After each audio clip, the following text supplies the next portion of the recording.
කුඩා කල සිට ආදරයෙන් කරුණාවෙන් රැකබලා පෝෂණය කර කොල්ලුපිටියේ නිවසක් ත්‍යාග කළ මිත්තණියට නොසැලකූ නිසා එම දේපල යලි මිත්තණියටම පවරා දෙන ලෙස ප්‍රකට ටෙලිනාට්‍ය නිලී රුචිනි ටනාසා හතරසිංහට කොළඹ දිසා අධිකරණය නියෝග කළේය.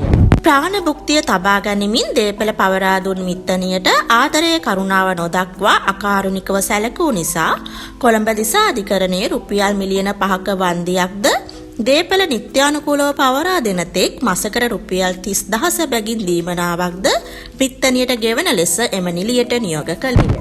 දේපල පවරා දීමට පෙර මිත්තණිය සමග කුළුපඟව සිටි ඇති විත්තිකාරිය ඔප්පු ලියාපදිංචි කිරීමෙන් පසුව නිවසේ වහල අලුත් වැඩියා කිරීමට ඇති බව පවසා මිත්තණිය ගෙදරින් පිට කර ඇති බවත් ඉන්පසුව මිත්තණිය සිටීද නොසිටීද යන්න පවා දුරකථන ඇමතුමක් දී හෝ නොමැති බවද අධිකරණයට කරුණු ඉදිරිපත් කිරීමෙන් නීතිඥවරයා සඳහන් කර ඇත.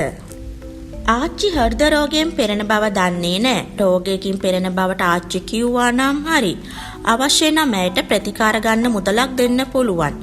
මේ නඩුව දානකම් ආච්චිව දැක්කේ හෝ හමුුනේ නැහැ. විත්තිකාරිය සාක්ෂි දෙමින් සඳහන් කර ඇත.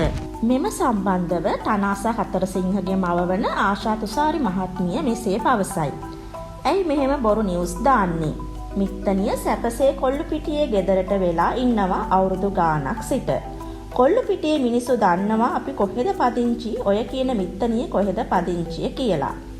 ඇය මෙසේද සඳහන් කරනවා. මගේ ආදරණීය නැන්දම්මා සහ නෑනා මගෙත් එක්ක තියෙන තරහට මගෙන් පරිගන්න බැරි නිසා මගේ දරුවන්ට අපහාස කරනවා ඊර්ෂියාව.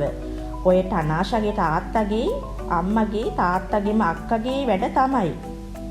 මිලියන ගණන් නඩු තීන්දුව කතා තනිකර බොරුනේ. අපි මේවට විරුද්ධව අපහාස නඩු දානවා. මේ වගේ තව අය අපහසුතාවයට පත් කරනවට බොරුව සමාජගත කරලා.